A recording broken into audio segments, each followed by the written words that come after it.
जय हिंद। आइए आज की इस वीडियो में हम शुरू करने जा रहे हैं पॉलिटिकल साइंस।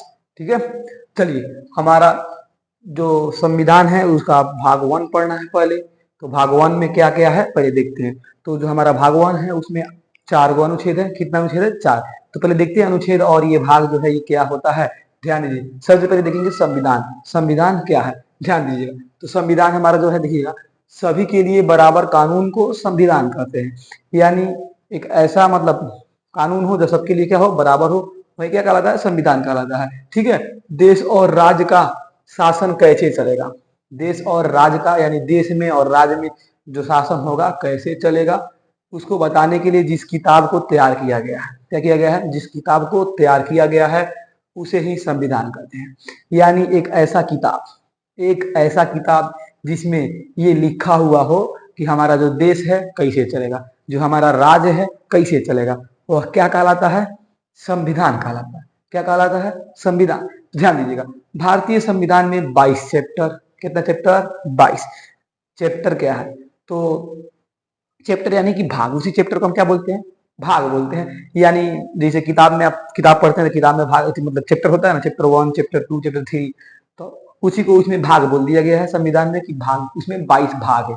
सुने होइएगा कितना भाग है? 22 भाग। तो चैप्टर समझिए, भाग यानी कौन चीज? चैप्टर। यानी भारतीय संविधान में 22 चैप्टर है जिसे हम लोग क्या कहते हैं?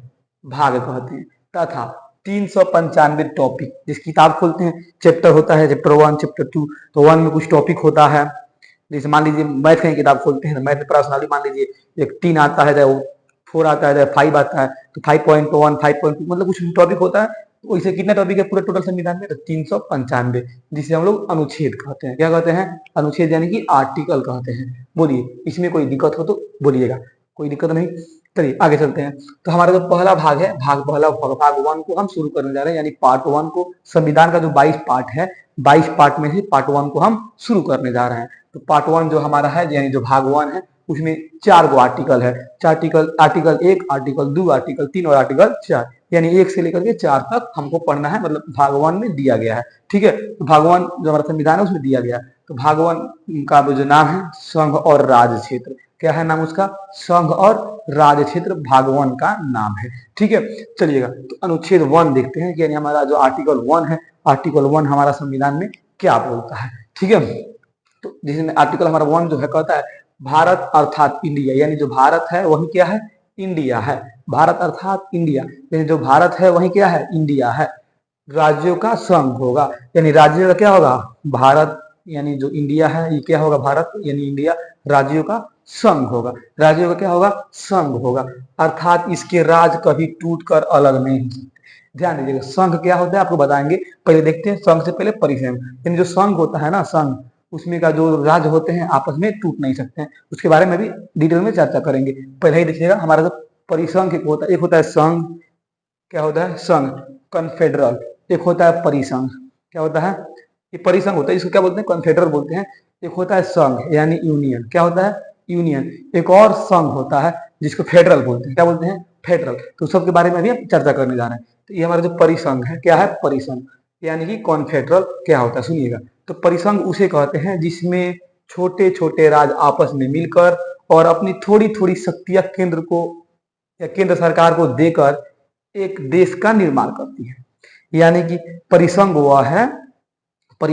वह है जिसमें छोटे छोटे राज्य जो होते हैं मिल जाते हैं और मिलने के बाद अपने थोड़ी थोड़ी शक्तियां को केंद्र को दे देते हैं और देने के बाद एक देश का निर्माण करते हैं। क्या करते हैं? देश का निर्माण। यानी जो राज्य होता है उस देश में, जो जो देश अगर परिसंघ होगा यानी कन्फेडरल होगा, उस देश में जो राज्य होता है वो राज्य क्या करता है? अपना थोड़ा थोड़ा शक्तियां को ले लेता है और केंद्र को दे देता है और बोलता है कि आप क्या कीजिए? सरकार चलाइए। उसे क्या बोलते हैं? परिसंघ। ठीक है, परिसंघ बहुत ही कमजोर होता है, इससे कोई भी देश आसानी से अलग हो सकते हैं। यानी जो परिसंघ होता है वह इतना कमजोर होता है, सुनिए, उसमें केंद्र के पास तो थोड़ा बहुत ही शक्ति जाती है। जो राज्य होता है, राज्य के पास सारा शक्तियां होती है और वही जो शक्तियां होता है उसमें थोड़ा थोड़ा जो मतलब जो ये जो राज्य है अपना थोड़ा थोड़ा शक्तियां को दे देता है। किसको? केंद्र के पास। और ज्यादा शक्ति होता है राज्य के पास। तो जब तक राज्य को अच्छा लगता है उसमें रहता है, राज्य को अच्छा नहीं लगता उसमें से कल्टी ले लेता है और क्या करता है, उसमें से निकल जाता है, इसलिए ये आसानी से टूट सकते हैं। ठीक है, यहाँ तक कोई दिक्कत हो तो बोलिए। चलिए इसका स्क्रीनशॉट ले लीजिए। तो आइए अब देखते हैं फेडरेशन क्या होता है, यानी फेडरेशन मतलब संघ। ध्यान दीजिएगा, फेडरेशन का मतलब ये होता है संघ। देखिए, राज्य मिलकर एक देश का निर्माण करते हैं, यानी इसमें भी कई राज्य मिलते हैं और एक देश का निर्माण करते हैं, और हर राज्य अपनी कुछ शक्तियां देश को दे देते हैं, और देश को कहते हैं कि आप इन शक्तियों का प्रयोग करें। इसमें कोई भी राज्य अलग हो सकते हैं, यानी फेडरेशन यानी कि संघ, ये क्या होता है, ये भी मतलब इसमें भी ज्यादातर शक्तियां होती है राज्यों के पास। इसमें भी जो राज्य होते हैं देश का निर्माण करते हैं और अपना अपना जो शक्तियां होता है उसमें से कुछ शक्तियों को दे देते हैं केंद्र को, और बोलते हैं कि आप क्या कीजिए, शासन कीजिए। और ये भी जो होता है, यानी जो फेडरेशन वाला संघ होता है, ये भी क्या होता है, बहुत ही कमजोर होता है। इसमें से जो देश जब चाहे बाहर निकल सकता है, इसमें भी कोई रोक टोक उतना नहीं होता है, लेकिन मतलब ये जो होता है हमारा, ये परिसंघ से थोड़ा बहुत कठिन काम होता है, इसमें से बाहर निकलना, यानी इसमें से निकलना, इसमें से आउट होना। लेकिन ये जो संघ है, ये थोड़ा बहुत इसमें से निकलना क्या होता है, टफ होता है। क्या होता है, टफ, यानी परिसंघ की तुलना में संघ जो है क्या है, बहुत अच्छा है। ठीक है, ध्यान दीजिएगा। यूनियन यानी इसका मतलब ही होता है संघ, फेडरेशन का मतलब ही होता है संघ, यूनियन का मतलब ही होता है संघ, यानी दोनों का मतलब क्या होता है, संघ। हिंदी में होता है संघ, लेकिन इंग्लिश में देखिएगा फेडरेशन और यूनियन। अभी आपको हमने एक आर्टिकल 1 पढ़ा दिया जिसमें लिखा था भारत अर्थात इंडिया राज्यों का संघ होगा, यानी यूनियन होगा। राज्यों में क्या होगा, यूनियन वाला संघ होगा। इसके राज्य कभी भी अलग नहीं हो सकते हैं, यानी कि जो हमारा देश है ये भारत में जो भी राज्य है, यानी जो भारत है क्या है, संघ, यानी यूनियन वाला संघ है हमारा भारत। यानी इसमें से हम लोग चाहे कुछ भी कर लें, भारत से कोई राज्य है जो भारत में है, जैसे अभी भारत में 28 राज्य और 7 केंद्र शासित प्रदेश है। इसमें से कोई भी राज्य अगर चाहे यूपी हो, बिहार हो, महाराष्ट्र हो, गुजरात हो, राजस्थान हो, कर्नाटक, कुछ भी हो, तमिलनाडु, कोई भी हो, अगर चाहे कि हम भारत से अलग हो जाएं तो ये अलग नहीं हो सकता है, क्योंकि जो भारत है, भारत क्या है, यूनियन है, राज्यों का यूनियन है, राज्यों का क्या है, संघ, यानी राज्यों का यूनियन वाला संघ है। इसमें से इसका एक खूबी होता है कि चाहे आप कुछ भी कर ले, अगर इसमें एक बार आ गए तो आप दोबारा इसमें से नहीं जा सकते हैं। जैसे ये जो फेडरेशन वाला संघ होता है, समझिए क्या है, गर्लफ्रेंड। क्या है, गर्लफ्रेंड। जब चाहे आप उससे ब्रेकअप कर लिए, जब चाहे कैचअप कर लिए, यानी जब चाहे आके मिल गए, जब चाहे जा सकते हैं फेडरेशन में से। लेकिन यूनियन यानी कि समझिएगा कि ये क्या है, ये मतलब ये पत्नी है। क्या है, पत्नी। क्या है, पत्नी। यानी एक बार अगर शादी के बंधन में उससे बंध गए तो चाहे वो कई सौ हो, उसके साथ आपको एक जन्म नहीं 7 जन्म बिताने पड़ेंगे। ठीक है, ये होता है यूनियन, यानी कि कभी भी अलग नहीं हो सकते हैं। और जो फेडरेशन होता है, यानी गर्लफ्रेंड समझिए, जब चाहे तब मतलब कैचअप कर लिए, जब चाहे जब ब्रेकअप कर लिए। क्या है, ये फेडरेशन है। लेकिन यूनियन वाला जो संघ है, ये क्या है, ये समझिए पत्नी है। अगर एक बार शादी कर लिए तो दोबारा कभी भी उससे अलग नहीं हो पाइएगा। तो यानी जो हमारा भारत है, ये क्या है, यूनियन है, राज्यों का यूनियन है। ध्यान दीजिए, अमेरिका एक क्या फेडरेशन है और भारत एक यूनियन है। अमेरिका क्या है, फेडरेशन, यानी ये भी संघ है। फेडरेशन मतलब यूनियन भी क्या है, संघ। तो फेडरेशन जो होता है, अभी बताए हैं, कमजोर होता है। ठीक है, यूनियन सबसे अधिक टफ होता है। इसमें आना तो आसान होता है, लेकिन इसमें जाना काफी टफ, जा ही नहीं सकते। टफ क्या, इसमें से जा ही नहीं सकते। हमारे संविधान बनाने वालों ने इसको ऐसे बनाया है कि एक बार अगर इसमें आप आ गए तो आपको इसमें से नहीं जा सकते। हालांकि ये अच्छी बात है, ठीक है ना। नहीं तो अभी हमारे देश में बहुत सारे विवाद होता है, मतलब भाषा को लेकर, मराठी, गुजराती, ये सब भाषा को लेकर कब कई सब अलग हो चुके होते। लेकिन ये यूनियन ही है भारत कि अभी तक सबको एक साथ लेकर के रखा हुआ है। ठीक है, हम लोग मतलब एक बार जो यूनियन है, यानी भारत क्या है, यूनियन। भारत एक यूनियन है, जिसके कारण हम भारत में से जिसके कारण कोई भी राज्य चाह कर भी अलग नहीं हो सकता है। तो आ गया समझ में फेडरेशन और यूनियन में क्या अंतर है, किस लिए फेडरेशन जो संघ है ये यूनियन वाले संघ से अलग है। इसको याद कर लीजिए। ऐसे ही जैसे मान लीजिए, बताया है आपको अभी कि ये मान लीजिए गर्लफ्रेंड है, जब चाहे उससे कैचअप कर लिए, जब चाहे ब्रेकअप कर लिए।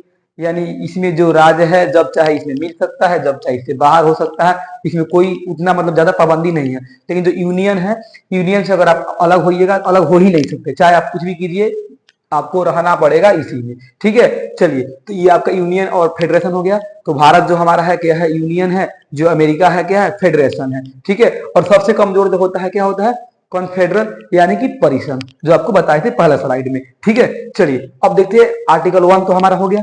आर्टिकल 2 क्या कहता है, तो हमारा जो आर्टिकल 2 कहता है कि संसद को यह अधिकार है, किसको अधिकार है, संसद को, किसको, संसद को, संसद को यह अधिकार है कि भारत के बाहर कोई देश है तो उसे भारत में मिला सकता है। यानी भारत के बाहर अगर कोई देश है तो उसको भारत में मिला सकता है। ये किसका अधिकार है, किसको अधिकार दिया गया है, तो संसद को दिया गया है। यानी पाकिस्तान को अगर चाहे तो भारत में मिला सकता है। पाकिस्तान अगर भारत में मिलना चाहे तो कौन मिला सकता है, तो संसद। ये संसद को अधिकार है, ठीक है। या किसी देश का कोई टुकड़ा है जो भारत में मिलना चाहता है तो उसे भारत में मिला सकते हैं। यानी अगर कोई देश है, कोई देश का टुकड़ा है, मान लीजिए कोई देश है जिस पर बहुत सारा जो अधिक मतलब कोई देश आया उस पर कब्जा कर लिया और उसमें का कोई एक टुकड़ा बच गया छोटा सा, और जो चाह रहा है कि हमको भारत में मिलना है, क्या चाह रहा है, हमको भारत में मिलना है, तो संसद अगर चाहे तो उसको भारत में मिला सकता है। आर्टिकल 2 हमारा यही कहता है कि बाहरी अगर कोई देश चाहे भारत में मिलना तो हम भारत में उसको मिला सकते हैं। ये अधिकार किसको दिया गया है, तो संसद को दिया गया है, ठीक है। यानी अनुच्छेद 2 कहता है, अनुच्छेद 2 कहता है क्या, कि संसद राष्ट्रपति के पूर्व अनुमति पर किसी विदेशी राज्य को भारत में मिला सकती है। यानी कि अगर कोई देश भारत में मिलना चाह रहा है, बाहरी देश कोई भारत में मिलना चाह रहा है तो ये क्या बोलते हैं, ये राष्ट्रपति के पूर्व अनुमति, यानी अनुमति उसको उसका ले चाहे नहीं ले कोई फर्क नहीं पड़ता है, ठीक है। संसद को यह अधिकार है कि वो किसी भी राज्य को मिला सकती है। इस पर राष्ट्रपति साहब शांत रहेंगे, कुछ नहीं बोलेंगे कि आप काहे मिला है काहे नहीं मिला है। सबसे पहले ये मिलने वाला बात है, क्योंकि यूनियन है, यूनियन क्या है, भारत है क्या है, यूनियन, इसमें मिलने वाला बात है तो इसमें कोई हस्तक्षेप नहीं कर सकता है। राष्ट्रपति भी चाहेंगे तो इस पर हस्तक्षेप नहीं कर सकते हैं, क्योंकि इसको आर्टिकल 368 के बाहर रखा गया है। बताएंगे आपको 368 पढ़ाएंगे तब, ठीक है। यानी कि ये जो हमारा जो मतलब संसद है, इसको ये अधिकार है कि अगर कोई बाहरी देश चाह रहा है भारत में मिलना तो उसको भारत में मिला सकता है। ये अधिकार हमारा आर्टिकल 2 संसद को देता है, ठीक है। आर्टिकल 1 आपको बता दिए। आर्टिकल 1 क्या बताया कि भारत अर्थात इंडिया राज्यों का संघ होगा, यानी यूनियन होगा। बोलिए इसमें कोई दिक्कत, जैसे सिक्किम है, सिक्किम का नाम सुने हैं, हमारा स्टेट है, ठीक है, इसको भी भारत में मिलाया गया था। ये जो सिक्किम है ये भारत का अपना राज्य नहीं था। 1975 में सिक्किम को मिलाया गया भारत में, ठीक है ना, आर्टिकल 2 का प्रयोग करके। बोलिए कोई दिक्कत हो तो बोलिए, कहिएगा नहीं सर। इसका स्क्रीनशॉट लीजिए, चलते हैं अगला स्लाइड पर। हाँ, तो अब हम आगे चलते हैं। जैसे आपको आर्टिकल 1 बता दिए, आर्टिकल 2 बता दिए। आर्टिकल 2 में बताए हैं हम कि उसी का प्रयोग करके सिक्किम को भारत का राज्य बनाया गया था 1975 में, ठीक है। तो ध्यान दीजिएगा, सिक्किम के बारे में देखते हैं। जैसे सिक्किम, इसके लिए 35वां संविधान संशोधन 1974 में करके सिक्किम को भारत का सह राज्य बनाया गया। कौन राज्य नहीं, सह राज्य। ध्यान दीजिएगा, जब सिक्किम भारत में मिलने आया तो देखा कि जो भारत है ये क्या है, यूनियन है, क्या है, यूनियन है। अगर हम एक बार भारत में चल गए, यानी एक बार भारत में अगर हम मिल गए तो अब हम कभी भी उससे अलग नहीं हो सकते हैं, उसी में हमको रहना पड़ेगा। तो पहले बोला पहले कि हम पहले राज्य नहीं बनेंगे, ठीक है। पहले आप हमको अपने देश में मतलब रखिए, ऐसे हम देखें कि मतलब आपके साथ हम रह रहे हैं तो हमारे साथ कोई भेदभाव नहीं हो, मतलब जो जो अधिकार आपके यहाँ के नागरिक को मिल रहा है हमारे यहाँ के नागरिक को मिल रहा है कि नहीं। ये बात नहीं ना है कि अगर हम अलग से मिले हैं तो आप हमको अलग छाड़ दीजिएगा, अगर हमको नीच समझिएगा या हमको सारा अधिकार नहीं दीजिएगा। तो पहले हम मिल के चेक करेंगे आपके अंदर, मतलब हम एक साल ऐसे ही रहेंगे कि हम हमारे साथ आप कैसे बर्ताव कर रहे हैं। अगर अच्छा बर्ताव कीजिएगा तब तो ठीक है, नहीं कीजिएगा तो फिर हम आपके देश में नहीं मिलेंगे, ठीक है। इसीलिए तो हमारा संविधान में क्या लिखा है कि कोई देश मिलेगा, ये नहीं बोला गया है कि उसको सह राज्य बनाया जाएगा। इसके लिए वो संविधान संशोधन करना पड़ा। कब, 35वां संविधान संशोधन 1974 में किया गया। 35वां संविधान संशोधन 1974 में किया गया, देखिएगा, ठीक है। इसके लिए संविधान में एक स्पेशल अनुच्छेद 2 का क जोड़ा गया, 2 का क जोड़ा गया।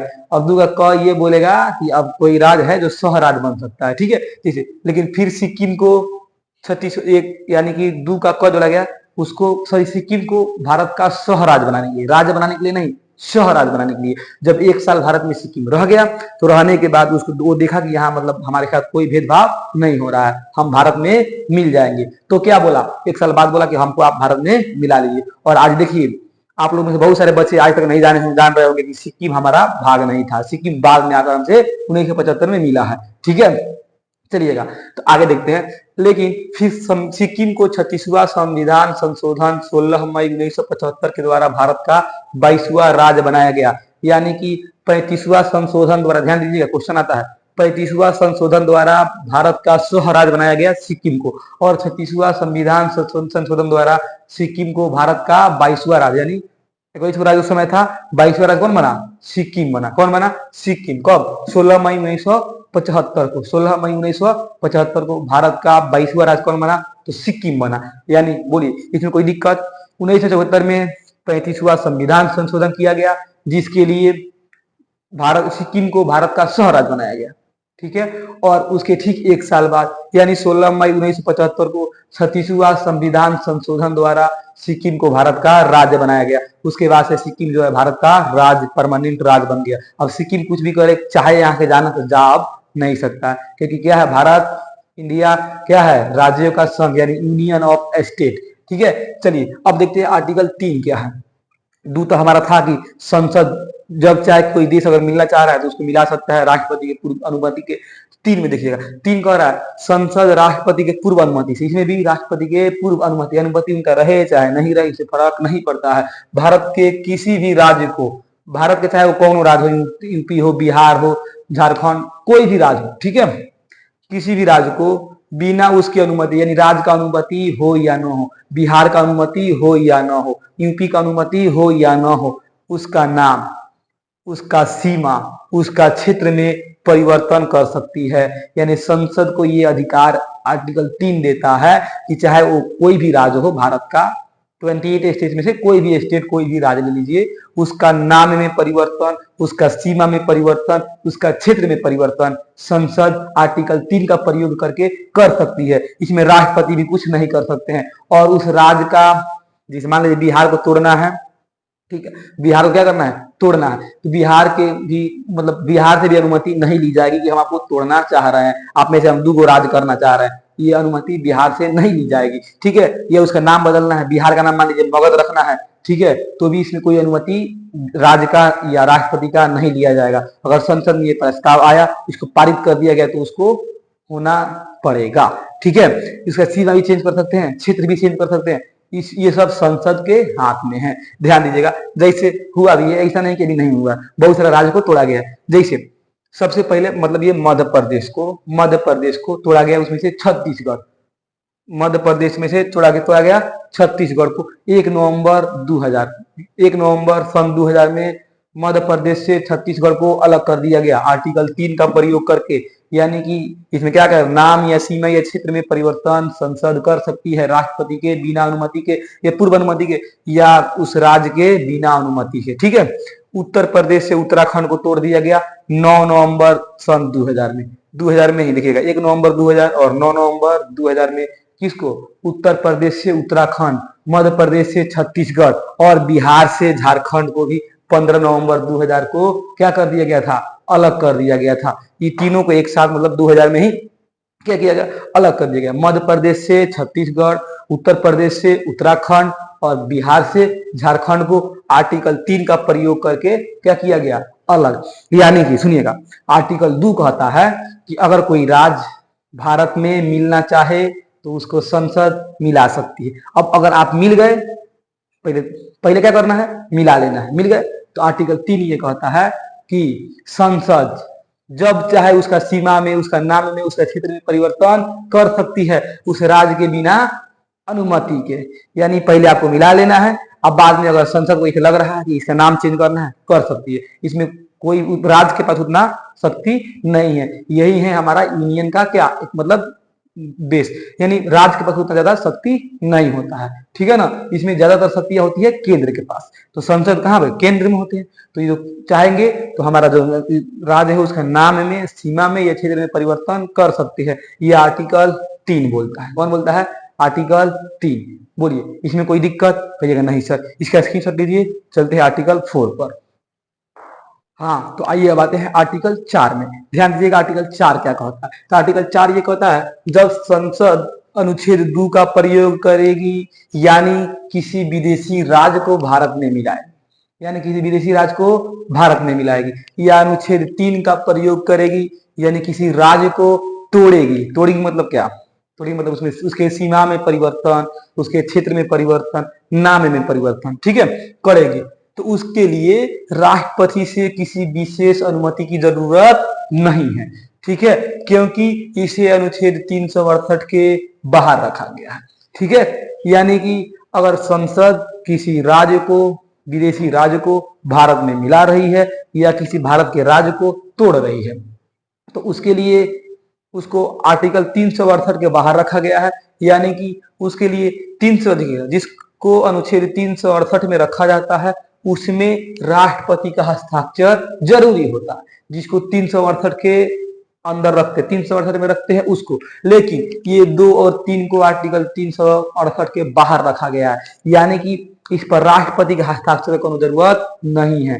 पता चला अगर इसको भी 368 के अंदर रख देते हैं तो ये मतलब होता, मान लीजिए कोई राज्य है, विदेशी राज्य जो भारत में मिलना चाह रहा हो, ठीक है, संसद उसका प्रस्ताव पूरा पारित कर दिया कि हाँ उस राज्य को, जैसे सिक्किम ही 1975 में जब आया मिलने, तो क्या होता, 74 में आया मिलने लेकिन स्वराज बना 1 साल के लिए, 75 में क्या बना, राज्य बना, ठीक है। तो आया मिलने तो संसद पारित कर देता और राष्ट्रपति के पास जाता ये प्रस्ताव कि इस पर आप साइन कर दीजिए, हम सिक्किम को भारत में मिलाना चाह रहे हैं, सिक्किम भारत में मिलना चाह रहा है, ठीक है। तो होता क्या, राष्ट्रपति के पास होता है बहुत सारा पावर, वीटो पावर होता है, बहुत सारा पावर होता है राष्ट्रपति के, पॉकेट वीटो, बहुत सारा पावर होता है। तो उसमें से एगो कर लेता पावर का इस्तेमाल, उस पर साइन ही ना करते राष्ट्रपति। मान लीजिए राष्ट्रपति का मन नहीं करता साइन करने के लिए, बोलते ना करता हुआ साइन, हम आपको जो करना है कर लीजिए, हम साइन उस पर ना कर, पॉकेट में रख लेते, पॉकेट वीटो का इस्तेमाल कर लेते। तो अब संसद क्या करेगा, उसमें राष्ट्रपति का कुछ बोल नहीं सकते हैं, उनके पास पावर होता है, जो प्रस्ताव आप लाए हैं उस पर साइन करना नहीं करना उनके हाथ में होता है, ठीक है। तो वीटो का अपना मतलब पावर का इस्तेमाल कर लेते, पॉकेट में रख लेते, पॉकेट वीटो का पावर इस्तेमाल कर लेते, पॉकेट में रख लेते, उस पर साइन नहीं करते। चाहे लगते राष्ट्रपति नखरा करने, उसको मतलब उस पर साइन ना करते, तो क्या करता संसद, क्या बोलते हो, कुछ नहीं बोलता। तो आप सोचिए अगर कोई राज्य है, बाहरी राज्य जो भारत में मिलना चाह रहा है, भारत में मिलना चाह रहा है, उस समय इस नौटंकी किया जाएगी, आप चले साइन करिए तब हम इसमें मिलाएंगे, तो हो सकता है उसके बाद में मन बदल जाए, बोले ना मिलेंगे भारत में हम, हो सकता है, ठीक है। इसलिए मतलब बोला गया है कि इसको आर्टिकल 368 के बाहर रखा गया है, यानी कि जितना जल्दी हो सके उसको मिला लीजिए, मिल जाएगा, उसके बाद मिलने के बाद बाहर तो नहीं जा सकते हैं, चाहे वो कोई भी राज्य हो, ठीक है। इसलिए इसको अनुच्छेद 368 के बाहर रखा गया है। तो आपको आपका भाग 1 समाप्त हो गया। भाग 1 का उसमें 4 को आर्टिकल है, आर्टिकल 1 से लेकर 4 तक। तो 1 में आपको पढ़ा दिए कि भारत यानी इंडिया, भारत यानी इंडिया राज्यों का संघ होगा, यानी यूनियन होगा, क्या होगा, यूनियन, आर्टिकल 1। आर्टिकल 2 में बता दिए हैं कि संसद अगर चाहे तो किसी विदेशी राज्य को भारत में मिला सकती है राष्ट्रपति के पूर्व अनुमति के, ठीक है। आर्टिकल 3 आपको बोलता है संसद अगर किसी राज्य को चाहे तो उसके नाम, क्षेत्र, सीमा में परिवर्तन कर सकती है बिना उस राज्य के अनुमति या बिना राष्ट्रपति के पूर्व अनुमति के, ठीक है। आर्टिकल 4 ये बोलता है कि आर्टिकल 2 और 3 का जब मतलब प्रयोग करेगी संसद तो राष्ट्रपति उस पर कोई हस्तक्षेप नहीं करेंगे, क्योंकि इसको आर्टिकल 368 के बाहर रखा गया है। जिसको भी 368 के बाहर रखेंगे उस पर राष्ट्रपति को कोनो पावर नहीं है, उस पर साइन राष्ट्रपति करेंगे चाहे नहीं करेंगे, वो क्या है, प्रस्ताव पारित है। बोलिए इसमें कोई दिक्कत, ठीक है। तो आई होप कि आज का टॉपिक आपको समझ में आया होगा, आशा करते हैं कि आप सबको अच्छा से समझ में आया होगा। चलिए इसका स्क्रीनशॉट लीजिए, मिलते हैं आपसे नेक्स्ट वीडियो में। जय हिंद।